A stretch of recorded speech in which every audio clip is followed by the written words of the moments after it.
Sometimes in your career, you need just a little bit of magic. Enter Mark Schaefer, tech leader, magician, and all-around amazing human being. Mark sat down with us to talk about how GitHub is using Andela to support its global teams and why diversity, especially neurodiversity, is so important to him. This is Profiles in Brilliance.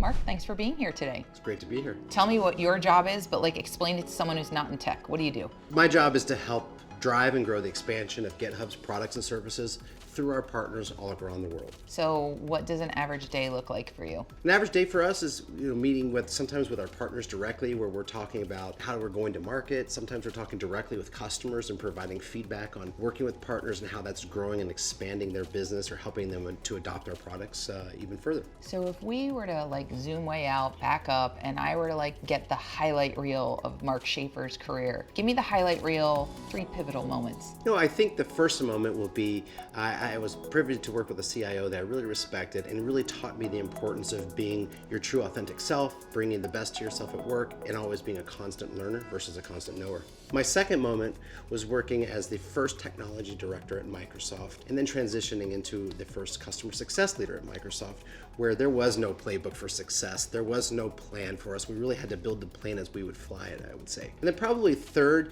was I worked for someone who really challenged me. And what he really taught me was finding the true magic is in things that are difficult for us that are best to challenge us to grow. What does this mean to you to be an authentic leader? I think being an authentic leader is being your true self at all times. And that's balancing who you are at work, who you are at home, embracing the things that are important to you and bringing those to work. As an example, if you need time away from work, modeling that you need time to decompress and recharge to show up your best, and emulate that with your team by intentionally taking that time off and making and creating that space for yourself and sharing what you learned from it. I also think with authenticity or vulnerability is just as a leader, letting the team know when you don't have the answers or when you don't know the solution, and maybe work together to create something. It reminds me of a saying that I heard growing up is, involve me and I'll understand. And so being vulnerable and being honest with your team and letting them be their true selves really leads to a high performing team. So it's interesting because you talked about being willing to show up as a constant learner, not a constant knower. And so then what I hear you saying is, as a leader, it's okay to admit when you don't have all the answers. Absolutely. I think some of the strongest leaders that I happen to admire in the world here is show up that way. We don't have the answers all the time, Kelly.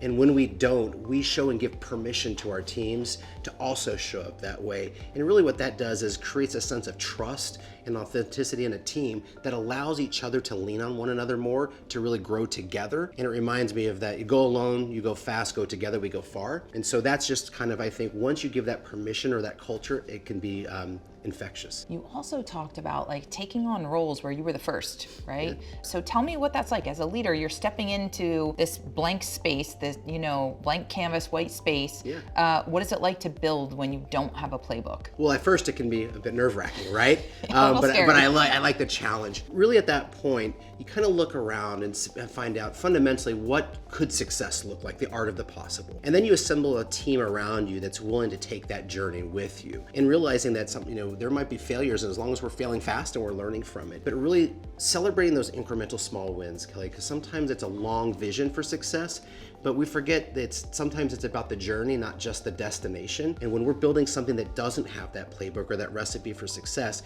we need to celebrate and take those micro moments and celebrate as a team, because ultimately we know where we're trying to get to. So that's interesting. I'm going to flip that question on its head now. Now that you've done this so many times, do you think you have a playbook for building teams? Yeah, I like to think I have a playbook for building high performing teams, and sometimes those different teams might vary by which role or what vision we're chasing. Sure.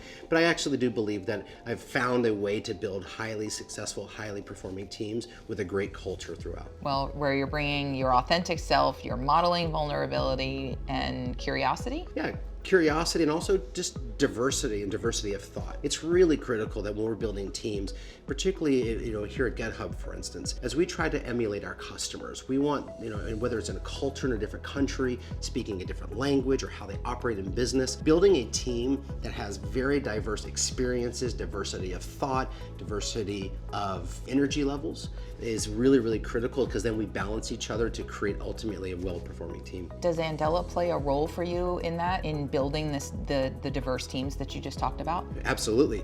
In fact, a lot of our areas at GitHub that we don't have the right skill set or talent, we've leveraged your resources from Andela, particularly in remote areas where, language is a great challenge for us in some areas, like in Latin America, where we need Spanish or we need Portuguese, but also just the vast array of resources that you have available around the world, whether it's in Eastern Europe or whether it's in Latin America or whether it's in Asia. Just being able to tap into your highly skilled resources and plug them into our teams when we need has been very effective for us. So Mark, when we talked about diversity, I know one thing you and I connected on was both being parents of special needs kids. Absolutely. So when I think about my lived experiences with my two children and seeing how they think and how they approach and how just even the two of them approach a problem differently, it really opens my eyes to the importance of embracing those, I would say, strengths in these individuals. So as we're looking to hire people in our organization and in our teams and being able to leverage their strengths, knowing that diversity is a strength, knowing that diversity is there,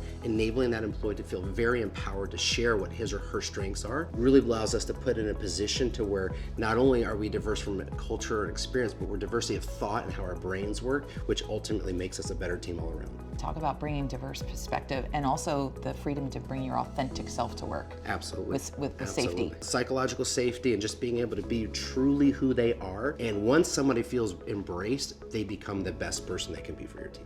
So when you did your highlight reel, one of the things you talked about was being comfortable operating outside your comfort zone. And it seems like this has been a constant thread for you. So, Yes. so like when I think about our young up and coming technologists in our audience, what would you say to them about getting comfortable being uncomfortable? Yeah, I would say I say that sentence a lot.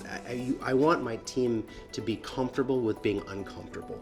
And the reason is the things that are often the hardest push us to grow the most. And so whether it's a job that you're going to challenge yourself to take, or it's a new skill that you want to build, taking on the challenge of the things that are difficult will ultimately have the highest payoff. So you have obviously had like a hugely successful and storied career. If Mark could look back and give 25, 30-year-old Mark some advice, what would you tell your younger self? Wow, probably a few things, Kelly, but I would say that probably the first one is be curious more often, right? As I talked about earlier, the constant learner. I think earlier in my career, I was focused on maybe what I did or what I knew was my strength, and sticking to that and just and blazing that trail around my success should prove itself. So I would say first was be curious more often, be someone who learns more than they know. Probably also the fact that, we have two ears and one mouth. So maybe we should be listening twice as much as we speak. When we're leaders, we're parts of teams, I think it's critically important that we make sure everyone's voice is heard. And then third would be is take chances, right? Take calculated chances. Push yourself out of your comfort zone, because I think that's when, again, you would truly unlock the magic that could be your career. So I can't be at GitHub without talking about AI. So can you talk a little bit about how you see AI impacting, your role or the vision ahead? There's a lot about AI today, right? That's changing our world, whether it's from helping developers code faster and being more efficient. But I'd like to talk about a different aspect of that. In AI, it's really opening the doors for more people to have careers or jobs around AI. Historically, a lot of folks thought they have to be super technical.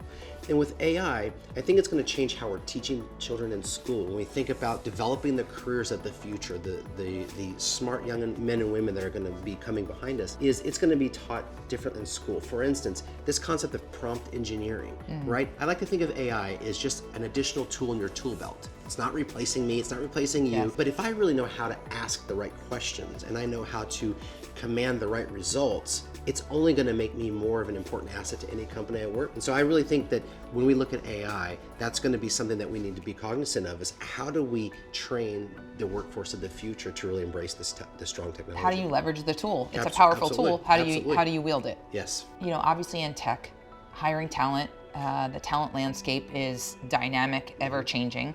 When you think about the global talent landscape, what's your perspective? With technology, we've broken down barriers, right? I mean, there no longer is there a division between one country and the next. And I really think that when we look outside in this diverse global workforce that we're in, we need to look at the different skill sets that we have available.